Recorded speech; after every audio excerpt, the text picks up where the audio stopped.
c'est un titre qui m'attirait sans que je sache vraiment pourquoi. Je le trouvais beau, il résonnait avec les thématiques du film. Dans la chanson de Gainsbourg, ça désigne le sentiment amoureux. Et c'est l'histoire d'une jeune fille qui s'ouvre à son sentiment amoureux, à ses désirs. Donc voilà, il y avait une espèce de correspondance. Mais c'est à peu près tout, quoi. Parce que la chanson de Gainsbourg, que j'aime beaucoup, a un discours sur l'amour qui est très différent en fait de celui du film. Vivez sous la conduite de l'Esprit de Dieu. Car les tendances de la chair s'opposent à l'esprit. J'ai pas du tout été la chercher parce qu'elle était chanteuse, ou j'ai plutôt été la chercher parce qu'elle était aussi actrice et parce que j'étais attirée avant tout par son physique de manière plutôt instinctive.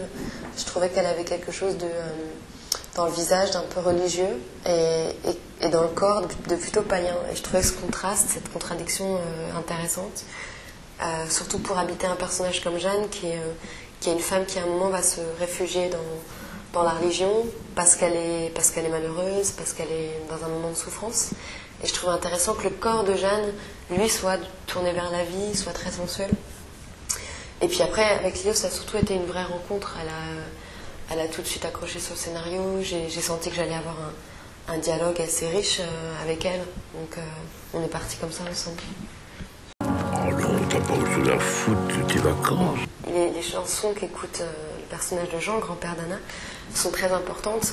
On avait envie que ce soit un personnage qui est enfermé dans sa chambre, qui ne veut plus sortir, parce que physiquement il est amoindri, et puis parce que je pense qu'il a renoncé à pas mal de choses, et donc tout se passe dans sa chambre, et il s'évade par la musique. Voilà, il a un gramophone, il écoute des vinyles, et on a choisi des chansons qu'aurait pu écouter Michel Galabru quand il avait 20 ans.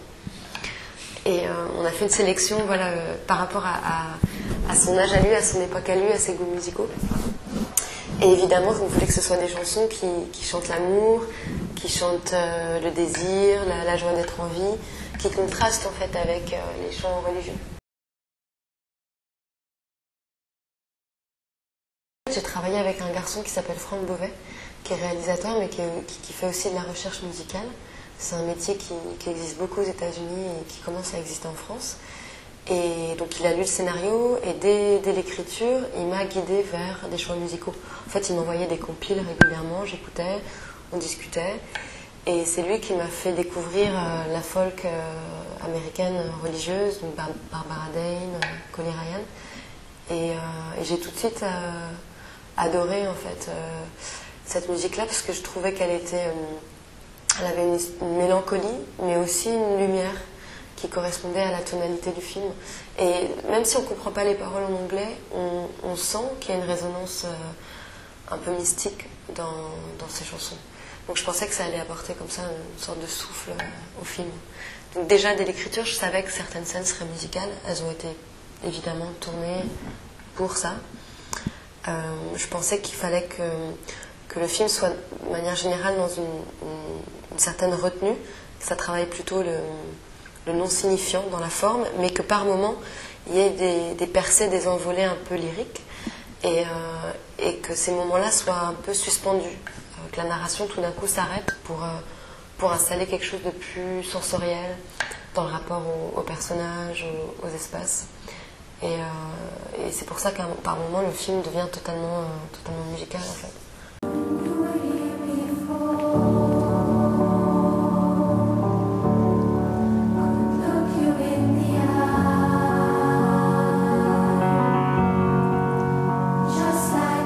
Il y a une chanson très adolescente dans le film, c'est celle du générique, c'est Creep de Radiohead. Alors cette chanson-là, je me souviens plus quand est-ce que je l'ai découverte, je vais peut-être avoir 16 ans par là, 16-17 ans. C'est vrai pour moi, elle incarne complètement les amours adolescentes. C'est pour ça que je la trouve magique, c'est que je pense que tout le monde en écoutant cette chanson est renvoyé à ce qu'étaient ces amours-là, c'est-à-dire des amours très éphémères, souvent fragiles, un peu douloureux. Et quand j'ai découvert la version de Scala, c'est Franck qui m'a fait découvrir, c'est une chorale qui l'interprète, c'est des jeunes filles. J'ai trouvé que tout d'un coup, ça devenait presque céleste, quoi. Il y avait une dimension sacrée qui venait s'ajouter à la dimension adolescente. Et là, du coup, ça devenait le chant du film. Alors pareil, c'est une chanson que m'a fait découvrir Franck, que j'ai tout de suite adorée. C'est une chanson des années 20, qui a vraiment fait scandale à l'époque, parce que c'est une chanson qui est très crue pour son époque, qui travaille la métaphore, mais qui est quand même qui parle en gros d'amour et de sexe, de manière très poétique et en même temps assez directe. Et à la base, elle est chantée comme c'était chanté dans les années 30, quoi. Donc avec une chanteuse qui a de la gouaille, qui roule les airs, c'est très lyrique comme ça. Et il fallait que Clara, elle se réapproprie cette chanson, en fait. Et moi, ce que j'avais en tête, c'était Charlotte Gainsbourg, quand elle était toute jeune et qu'elle avait chanté avec son père pour la première fois. Je savais que Clara, elle avait une voix comme ça, un peu fragile, et qu'il fallait que ce soit à la frontière entre le parler et le chanter.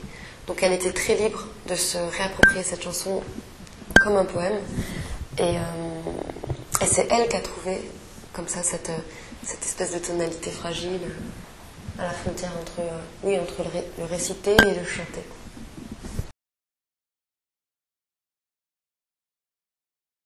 Et puis il y a eu aussi une autre étape de travail avec un compositeur, du coup, qui est Olivier Mélano, que j'avais rencontré quand je m'occupais du festival de Brive.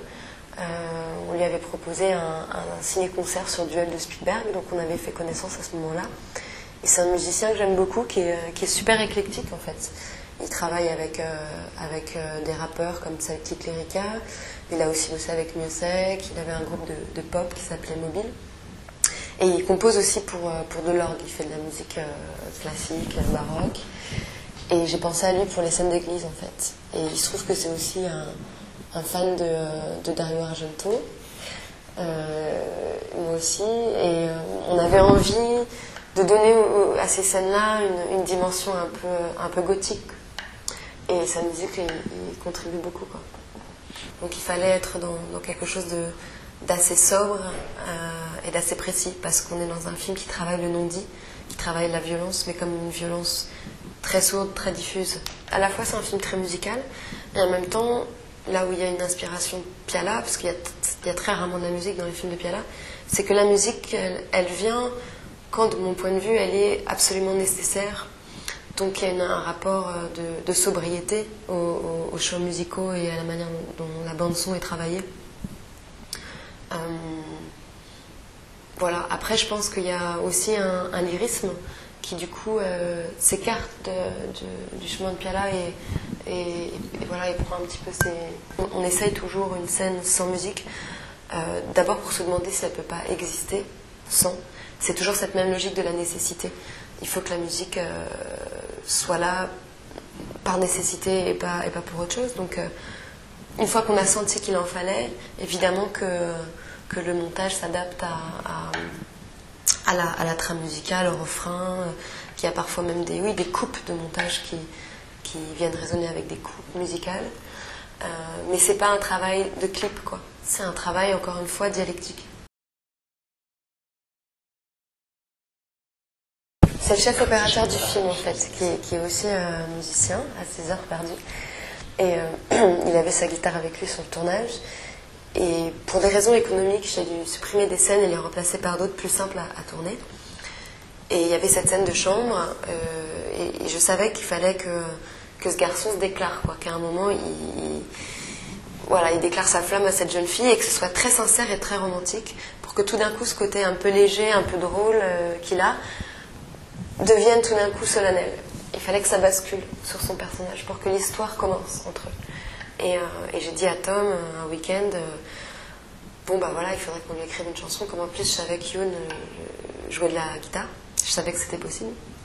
Et je lui ai dit, tu veux pas me composer un truc pour Youn? Et puis il m'a dit, ok, j'essaye. Et puis, je sais pas, 2 heures après, il est revenu avec cette chanson que j'ai trouvée immédiatement très, très belle et très juste.